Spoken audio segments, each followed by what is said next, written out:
Hello, friends. It is I, host Eric, host of Talking to Fence People. I'm here with the arch admin, the one true Norwegian, Susie. I'm also here with Anthony, who is playing head, shoulders, knees, and toes right now. He puts on the record and does it over and over again, giggling ever more girlishly as the process engages. Today we're talking about pathology, pathologization, and the relationship between type and psychiatric diagnoses. The reason is, on one of my videos where I talked about pathologization before, somebody left a comment today saying, have you been diagnosed? Do you have any psychiatric diagnoses? And my answer is, well, I am self-diagnosed as ADHD, and I've convinced my doctor to agree with me. That's the most firm psychiatric diagnosis a person can have, basically. I'm absolutely correct about my diagnosis, and any doctor who disagrees with me is wrong, because I'm defining the thing I'm diagnosed as I see fit. It's not a real disorder, ADHD. It's a quality that's implicit to being an extroverted intuitor in the dominant function. Or potentially second. If you're an INTP that's got super overactive NE, I suppose in theory you could be the ADHD kind that I basically am, which is not necessarily a lot of physical motion. I'm not bouncing out of my chair all the time.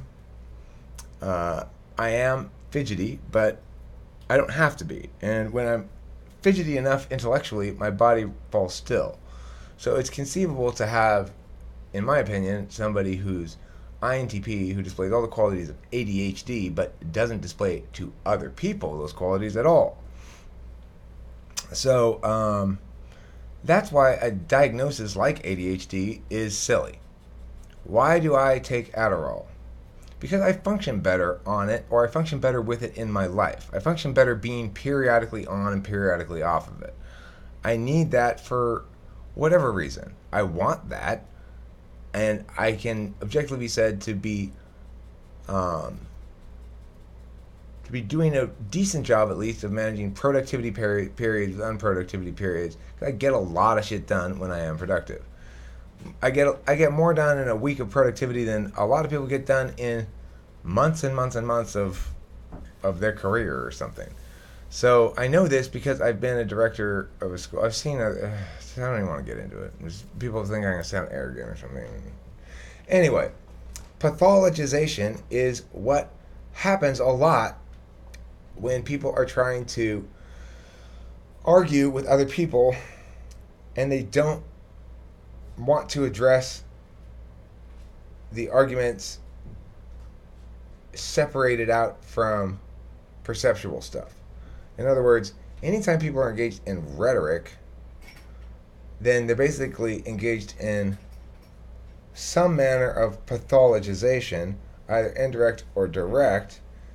The adversarial nature of it means that you're saying either there's something wrong with you, either the way you are or the way that you're behaving.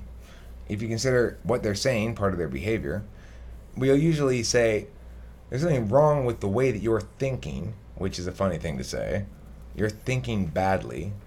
But TI users would agree that certain applications of TI or certain approaches to TI would be poor examples of TI and certain others would be good examples of TI. When we use those kind of expressions, what we mean is, according to its own metric, that's good or bad TI is something that introverted thinkers can agree upon, because good and bad TI is the same thing as logically consistent or logically inconsistent. Now, we often get those things mixed up when we attribute the cognitive behavior to the individual. He's a good thinker, she's a bad thinker, they're mediocre thinkers, or whatever. But that's not ultimately the case. It's people are extraordinarily compartmentalized, whether they know it or think it or view themselves as such or not, which is to say that if you enter in a circumstance where one circumstance you might behave in a way that would appear to be mutually exclusive of another. You say you're a God-fearing man, Eric, but why are you making these blasphemous jokes about God right now then? Oh, because I don't understand God the same way you do, in the sense that I can legitimately believe the value in faith-based behaviors while concurrently not finding those faith-based behaviors to be to have any sacredness as a quality within them. So in that instance, I'm being pathologized, for example, by somebody saying that I'm being hypocritical or inconsistent. They're telling me you are ontologically being wrong in some sense, dishonest in some way, not correct.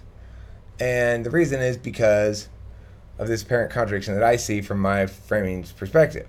Now, when people are genuinely arguing each other and don't like each other, what happens is they go into actual clinical pathologization. So they'll say things like, you're just projecting. Look, it's really important to you for this blah, blah, blah to be, so that's why you're making these statements. They reduce your argumentation to attributes of yourself, your personality, your motivations, etc., rather than treating them as objects independent of the person speaking them. Now, in any instance, nobody is actually independent of the words they say. In other words, what I'm saying to you now is a manifestation of myself doing what I do, which is metaphysically putting. I'm a metaphysical actor. I don't lead with a interface function like Abraham does with FE. He's comfortable getting information, he's comfortable receiving information, he's comfortable putting information. Those are all the elements of the FE interface function. The extroverted judging function is everyone's interface function. Now, for me, I've got an extroverted intuition as my dominant function. It does the kind of interaction that the interface functions don't, which is to say I do ideation. It's neither getting information, receiving information, or putting information. It's generating information from scratch. So that's a different kind of interactive modality. If somebody is to tell me your modality only there's something wrong with you, Eric. You're not both getting information, receiving information, and putting information in the right ratios. You're not doing enough of those things. What they're really saying is you're not an FE dom or a TE dom.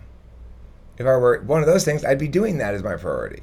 But I'm not. My configuration is more unbalanced than most. ENTP is a very unbalanced configuration. INTP is a very unbalanced configuration. The reason being, everybody has some link to the physical world and the immediacy and the sensory world. For NTPs, that link is very weak. For some other types, it's much more balanced. For Kim, it's much more balanced because even though she has that immediate subjective physical connection to experience as her first function, the rest of her functions are all metaphysical. But because her dominant function is physical, it's balanced in a way that I am extra imbalanced. Not only do I only have one physical and three metaphysical, but my one physical is in the weakest spot. So I'm very distant from sensory realities. If you are a sensory heavy person, you're going to view me as there being something wrong with me. You're hyperactive. You're not attentive enough. You're not listening enough. You're too big a personality. You're talking too much. All that kind of shit. It's going to be treated as something wrong with the person or their behavior rather than an example of how my nature is not compatible in terms of agreeability or agreeableness with your nature, which is what it really ought to be. Now, other bullshit diagnoses out there, ODD, oppositional defiant disorder, complete nonsense. Gifted children, complete nonsense. There's no such thing. And countless other fucking bullshit. Like, I don't even know if I believe in manic depression. I don't think I believe in it. I think it's bullshit. It's like, yeah, I get hyper sometimes, and I get low sometimes. People talk about depression as being a disease. It's not a disease. It's a persistent state of unhappiness. Sorry. It is. There's no meaningful way to call it a disease. Alcoholism, addiction, those are not diseases. Yeah, it's the same thing as hysteria. Depression is the same fucking bullshit as hysteria. This general term that doctors used to use to say, well, she's a woman, so, she gets a little hysterical sometimes. She's suffering from hysteria. What does that mean? She's not going along with my plan. That's what it means. So she has hysteria. My What bitch ain't the listening, fuck? and my bitch slapping ain't working, doctor. What's the problem here? Oh, she's hysterical, obviously. Or she hates you and would like to be someplace else. That's the other possibility. You Eric, think? you wild. And then the husband goes, no, I prefer your diagnosis of hysteria. Well, same. That's what depression is. Same fucking thing. People think, well, you can treat it with a pill, therefore it must be a disorder. Well, I can treat my laziness with a pill. That doesn't mean I have an actual thing called ADHD. It means that's the narrative that I have to generate in order to acquire what I need to optimize in the status quo. That's all it means. So if somebody tells you got a psychiatric disorder, you can know that all they're doing is using FE attacks on you because there's no such thing. Abe, Susie, thoughts? What about the argument that science makes in terms of people being depressed and like people's brain chemistry not being normal? How do you rebuttal that with an argument that just says depression is just a state of mind? Well, that's not my argument. I didn't say depression is just a state of mind. I said depression is persistent unhappiness. And not a disease. Okay, But like alcoholism, that's a state you put yourself in. So is depression. You put yourself in depression? Look, people get depressed because they aren't living the life they're meant to live. That's it.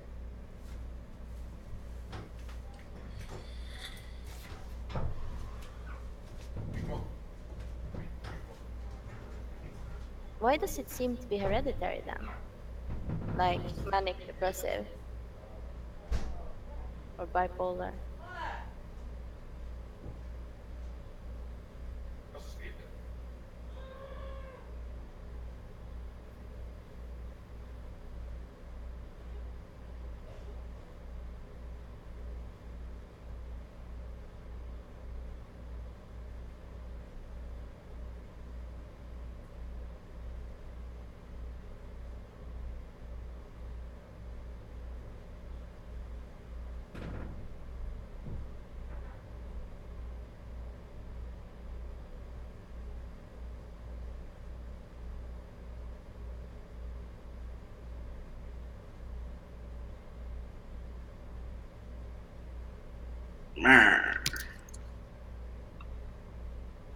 there was a period in time in which there wasn't a meh, so I had to fill in the silence with some meh, you know?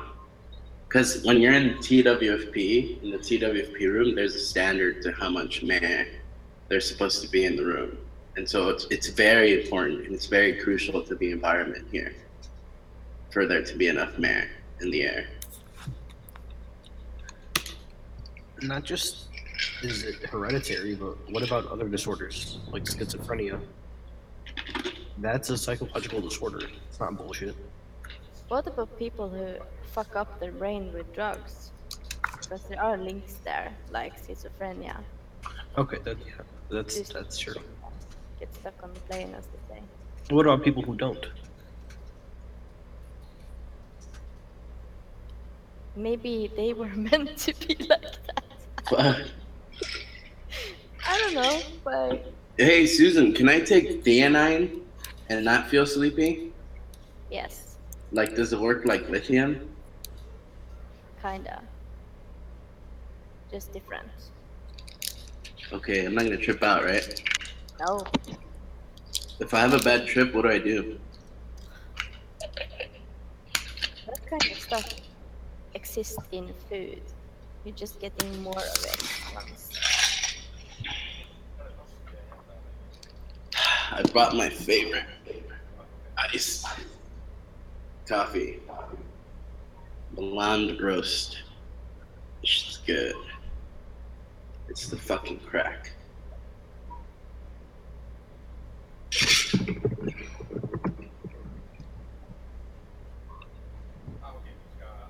Hi, Kane. We were just talking about your penis. How exciting. Yeah. See, because most men's penises are straight, but yours seems to be curved like that. You know? How do you know? Because Kane showed me the other day. We were in room 1, right, Kane? Yeah, Abe had some afterthoughts he just wanted to share with everybody. So, Yeah. How delightful. Learned something new today. you learn something new every day, huh? Every day, you learn something new. You're born if you didn't.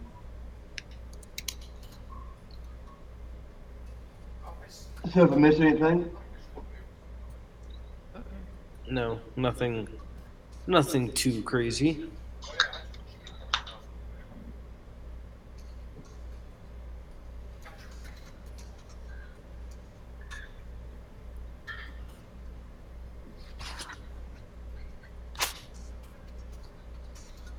I found this Kathryn Fowler videos of her trying to Enneagram type young children, like through interviews and stuff like that, like very, very young children. I thought it was kind of cool. That would be interesting. Yeah. Like she typed this one like kid who was like 7 or something like that as I think an 864. And like years later, like the kid's in his 20s, like it ended up being like accurate later on. And Well, they're with actually Enneagram, you're looking at the why more, are you not? So it kind of makes sense that you could do that with Enneagram. yeah. You can't really Well, do that kind of with like how. MBTI. No. Such a developmental process.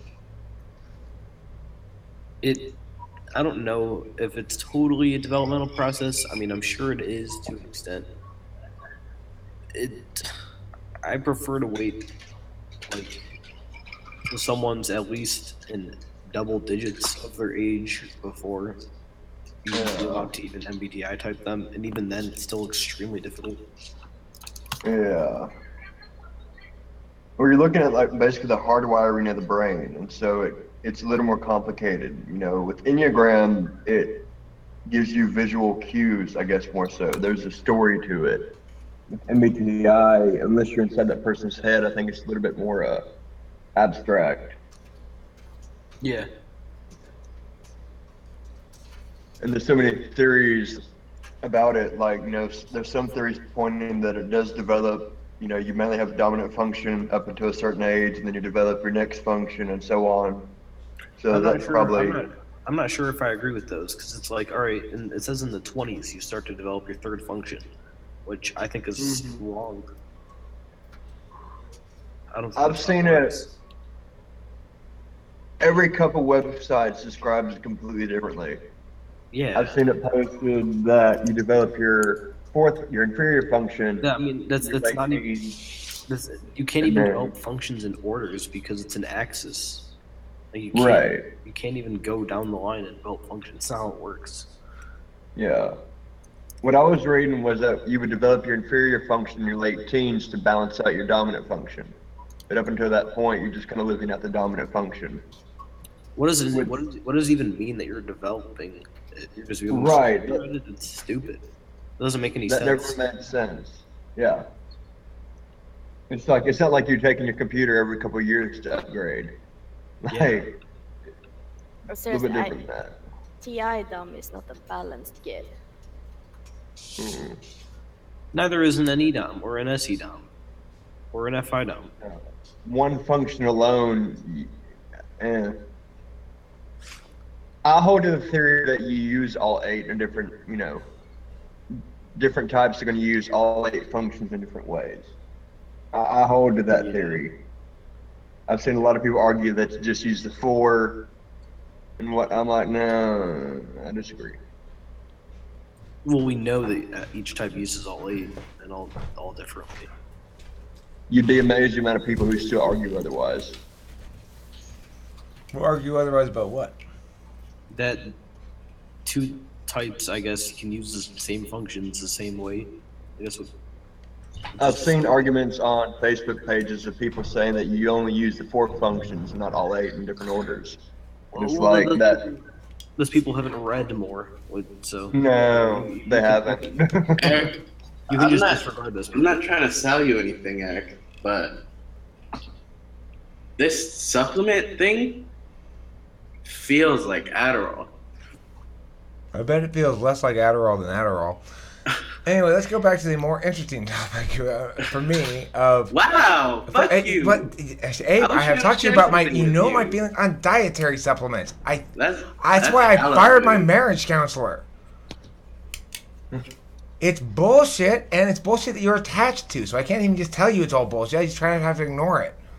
Okay, let's talk about something more interesting. It's either a drug or it's not. If it's a drug that has people on it, it's still a dietary supplement thing, then fine. But if it's not, if it's just dietary supplement, then it's just your placebo effect. Anyway, more interesting, Eric. So the point is, pathologization is what we were talking about before. But I wanted to go into what Kane said there about using only 4 functions in the conscious stack. Well, I would say that one discovers one's uses of the shadow functions, quote unquote, whereas one practices the uses of the front 4. I do prefer the Jungian conscious-unconscious distinction over the socionics blocks approach, which is based on absolutely nothing as far as I can tell and is complete nonsense. It's sociology.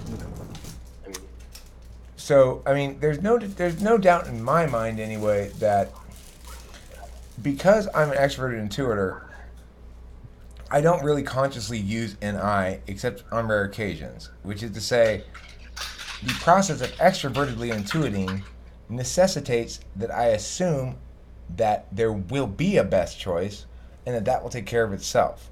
If I'm attending to that, I'm not attending to generating more possible choices. So it is true that at any given moment, functions might be exclusive of one another, and that if one is habitually, ontologically by nature, an extroverted intuitor, that the ignoring of introverted intuition and the way in which it works can be pretty complete, although less so as you get older and metacognate more. You become more aware of how you're expressing these attention habits. And so you can recognize, oh, here's an opportunity to take this or not.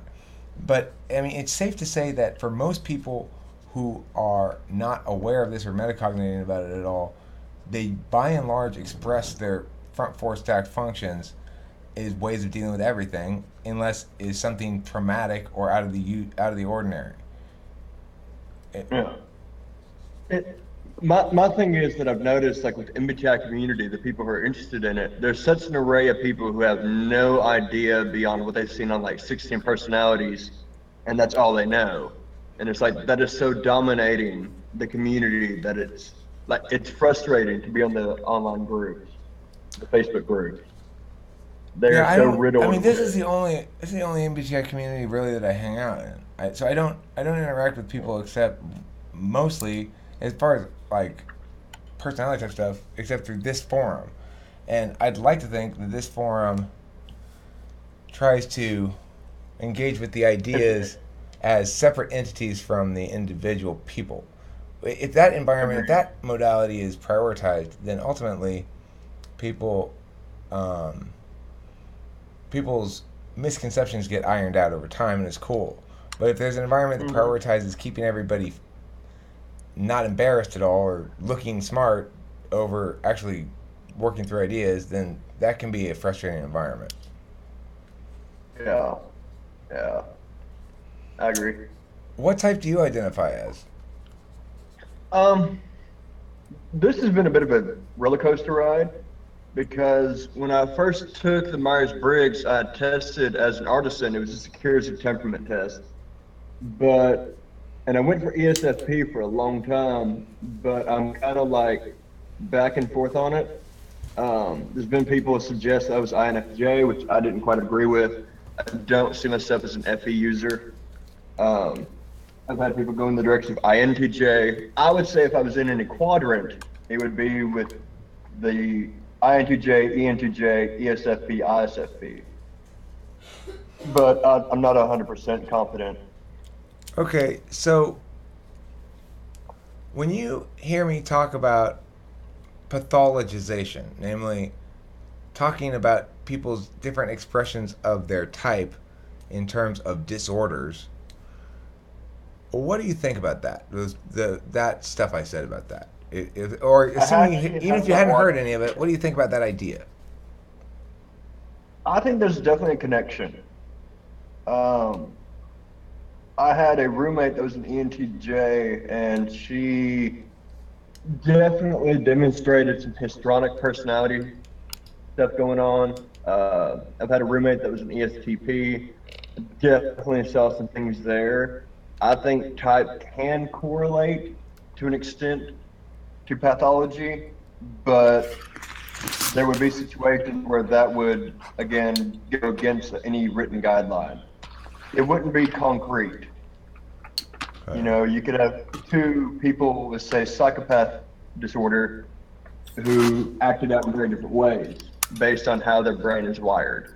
I do think because personality disorders are part of mental disorders and Jungian typology is based on how the brain is wired, the two would be connected to a great extent.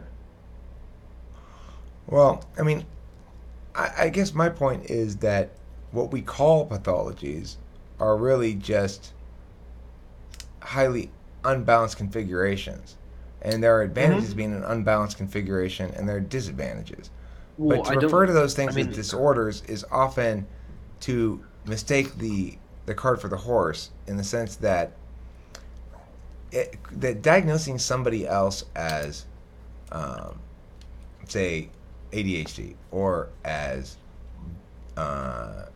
overly sensitive or something like that, you know, diagnosing somebody else is really a way that you express your own attentional preferences at when those attentional preferences become converted into words that you talk about. So it's like, I don't like the sound of what you're saying is often going to be, you know, my mom used to say to me, Eric, you are not a sickly child. She basically didn't let me be sick. I was not allowed to complain about shit. Complaining was disallowed because, of course, introverted feelings were not valued very highly in my house. My mom was a six slot FI user. My dad was 4th slot FI user. So, you know, it's not going to be you. The fact that you're fussy is your problem. In the house I grew up with, Right. we're all responsible to not be fussy about shit, and so that's what I internalized. So if I'm telling somebody else you're being too fussy, what I'm really doing is expressing my own internalized attentional preference for the issue of emotional expressiveness concerning one's own comfort level with things emotionally. I countervalue that to the extreme because that's how I was raised. Plus, I'm an ENTP, so it's in the 7th slot. It's not a pathology to do that, though. It's not a pathology to be emotional. It's not. They're hysterical. They have a disorder. It's hysteria. In other words, they think in ways I don't like. Mm-hmm. They are not the ways I am accustomed to. They're not the ways in which I'm most successful. They're choosing to be in ways that aren't perfectly suitable for me. So obviously there's something wrong with that. Right. They're just going off from the norm also, though, right? Well, I think a lot of times just from what's being internalized, like how you said, but you just an off balance from what's traditionally considered normal behavior. So, like, if everybody had ADHD, it wouldn't be considered a disorder.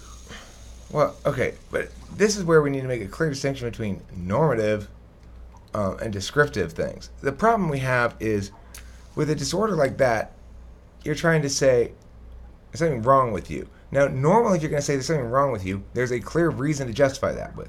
There's something wrong with you. You attacked that guy and stole his wallet. Your behavior is bad. You hurt that person. You committed this crime against that person.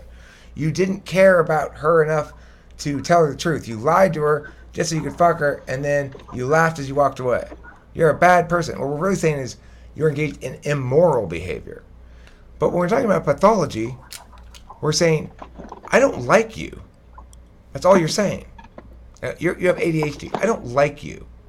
What do you mean? You're too much. Too much against what standard?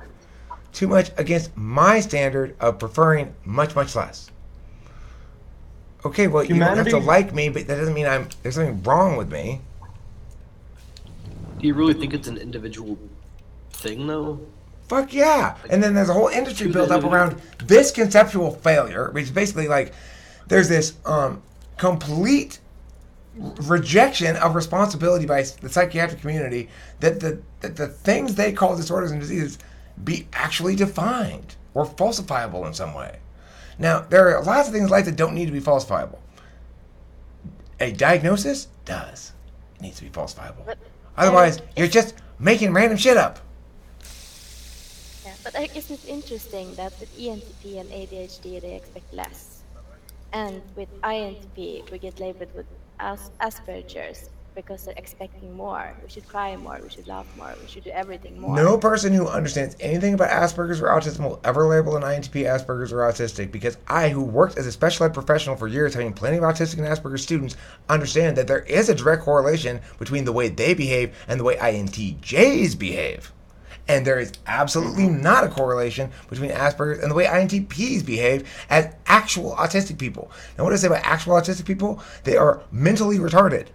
They are unable to metacognate. They have limited language abilities. You know, sometimes if you have extreme Asperger's, they can be so socially awkward that even though they can communicate reasonably well, their communication seems inhuman because it's repetitive. It seems almost like they're broken in some fashion, right? Now, this is a seeming thing to somebody who isn't behaving like that. We can legitimately call that a disorder or a disability because there are basic level standards that comprise full sentience. For example, you should be able to understand what it means to reflect upon your emotional response and choose to do something different in the future, or wish that you had done something different even. You know, in other words, you need to be able to reflect upon your own behavior as linked to your identity over time. If you can't do that, you aren't fully human. You're retarded. And so there's a clear distinction. It's a binary. You can say, while gifted classes are complete fucking bullshit, retarded classes are not.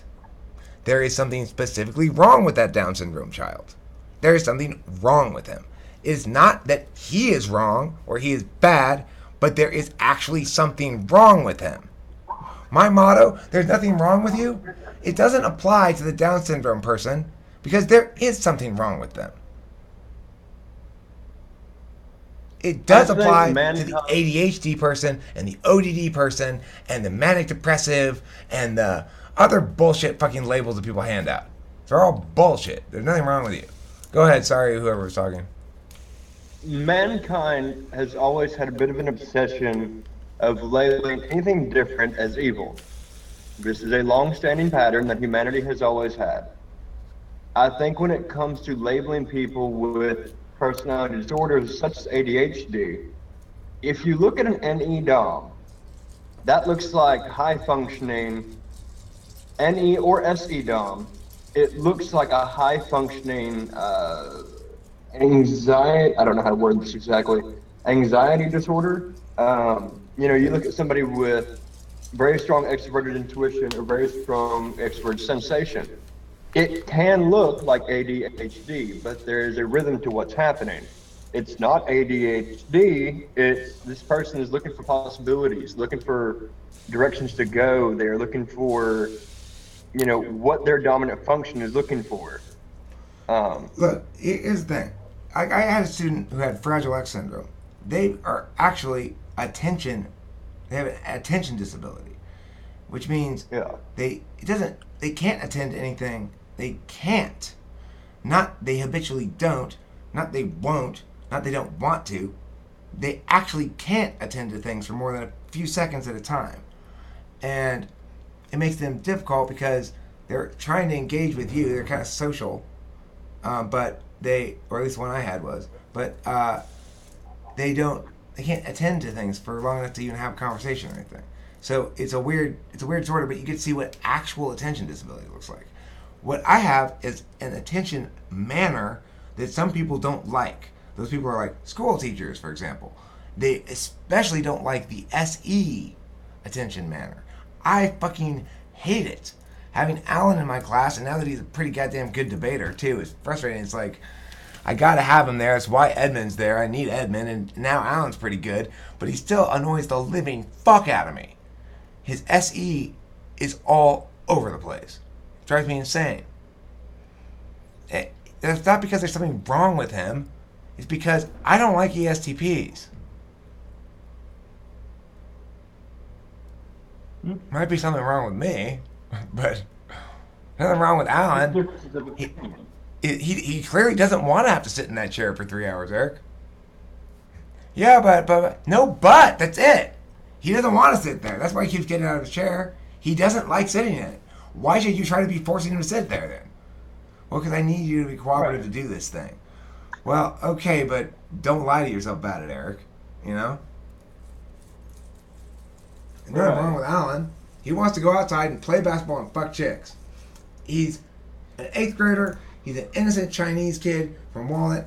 But core to his nature, that's what it boils down to. If he had his way, he'd spend all his time hunting pussy and shooting hoops. It's obvious. The fact that he can actually apply his TI and get good at debate, that's been a bit of an eye-opener. Because for the first 6 months I had him, I could have sworn he was the dumbest kid on the planet. And he's not. He picks it all up. He gets it. He learns it. He has no show-offiness, though, in terms of intellect. That's the difference between ENTP and ESTP. ENTPs like to show off their intellect. ESTPs like to act dumb. Why? Just to annoy me? It's actually really interesting, though, when you get these ESTPs and ESFPs, if you can get them out of a busy environment, the depth of the conversation can change dramatically. I've had a repeated line is, I like to play dumb so nobody expects anything. It leaves them alone to their world. Right. Well, I And think you it's also fair got to to look say, at the FE. I think it's fair to say that ESTP keeps for himself more options in the moment, whereas ENTP keeps for himself more options over time. Tries to keep that as more of an important thing. It's like, that's why ENTP wants to keep things conditional. Well, let's talk about possibilities before we decide what to do. And ESTP wants to make things manifest. No, let's take physical action and follow through on the idea instead of talking about more possibilities. And while both of them like to keep their options open, ESTP likes to keep their options open in the sense that they know at any given moment something better might present itself. They might want to jump at that moment to moment opportunism. But ENTP wants adaptability in a metaphysical sense of they'd like to keep things undefined. It's kind of different. Right. I call this pathology making everything too complicated. It's my disorder.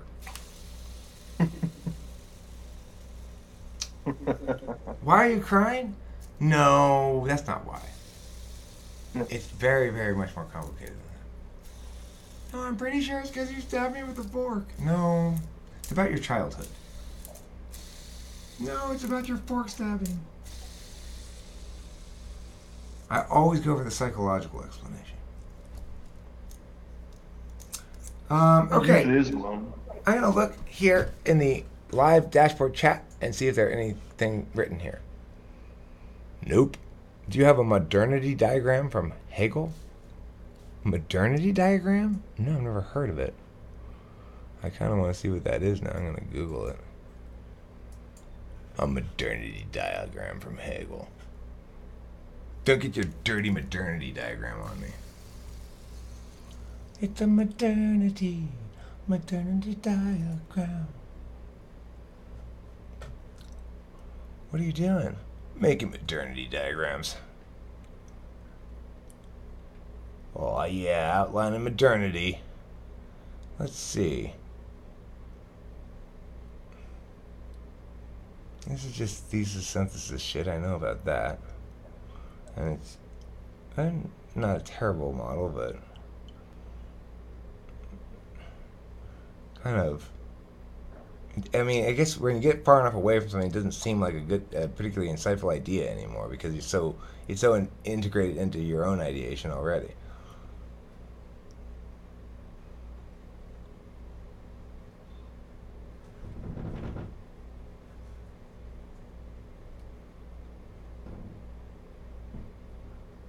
I don't see anything about modernity. A framework for guiding thoughts and actions into conflicts that lead to synthetic solutions which can only be introduced once those being manipulated take a side that will advance the predetermined agenda. That's a debate definition of Hegelian dialectic. That's a fucking textbook. That's a textbook identity politics definition of a Hegelian dialectic. That's not a good definition of Hegelian dialectic. A framework for guiding thoughts and actions into conflicts that lead to synthetic solutions, which can only be introduced once those being manipulated take a side, commit to a course of action, in other words, that will advance the predetermined agenda regardless. That's a good K argument, or critique argument in debate, is when you say that, we must vote against them, not because what they're saying is wrong, but because for us to even engage what they're saying on a by selecting from the choices they present me, I necessarily fall victim to their framework and prefer my framework, which is one of true individual autonomy, where we have to evaluate the morality of one's actions only through a subjective personal experience of those actions, or some. I can make that kind of an argument, something like that. But yeah, that Hegelian dialectic shit, that is not Hegelian dialectic. That's what fucking leftist identity politics people chose to do with it.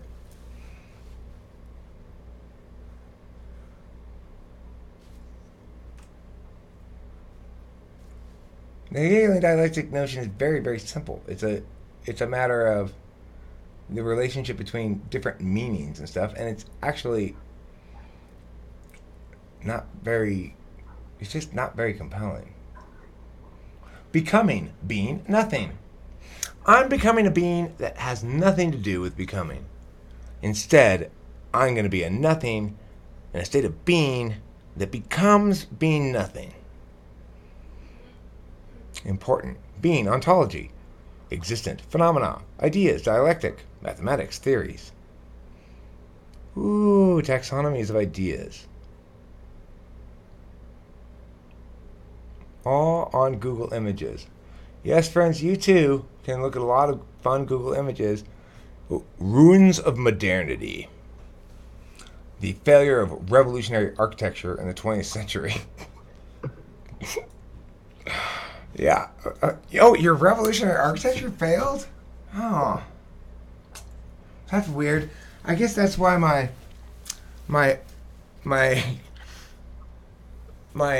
super fast slug family I'm having the same problem with it. I'm having a problem with making my slug family fulfill their identity as being super fast. Oh, well, maybe it's because architecture can't be revolutionary and slugs can't be super fast.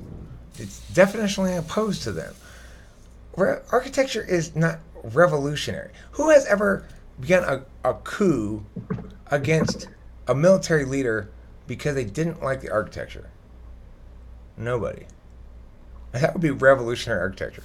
If you show me a piece of architecture that is so visually offensive, it causes an entire nation to revolt against its overlords, then I will agree that revolutionary architecture exists. Now, by revolutionary here, of course, I mean revolution prompting. I don't mean like surprising or new or whatever. It has to actually prompt genuine armed revolutions. Janie, I'm sorry, baby, but I just can't brook the design of that new city hall. Can you please go get me my shotgun? That would be revolutionary architecture. Maybe they had shaped the building into depiction of that guy's mom's face, but with poop on it. Or maybe he's a Southern Muslim, and it was actually shaped like the face of Muhammad. You wouldn't have been able to tell except for the fact that they said on a sign there, "This is supposed to be Muhammad." Period. Yep, that one, the famous one, the prophet guy. And then everybody would be that would cause a revolution. That would be revolutionary architecture.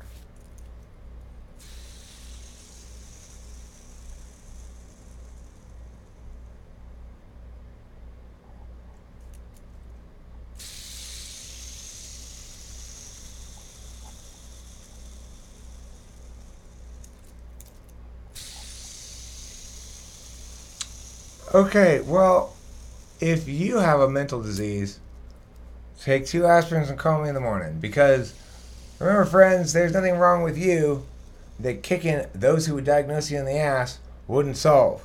Metaphorically. Again, of course, I don't advocate physical force, except in self-defense and other very highly unusual and hopefully nobody will ever have circumstances.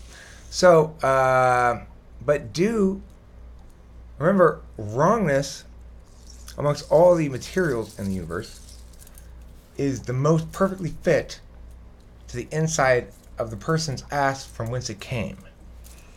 So it's important, it's a civic duty, if you encounter wrongness in the world, to attempt to the best of your ability to shove that wrongness back up the ass of he from whence it came in as abrupt, decisive, and inconsiderate fashion as possible.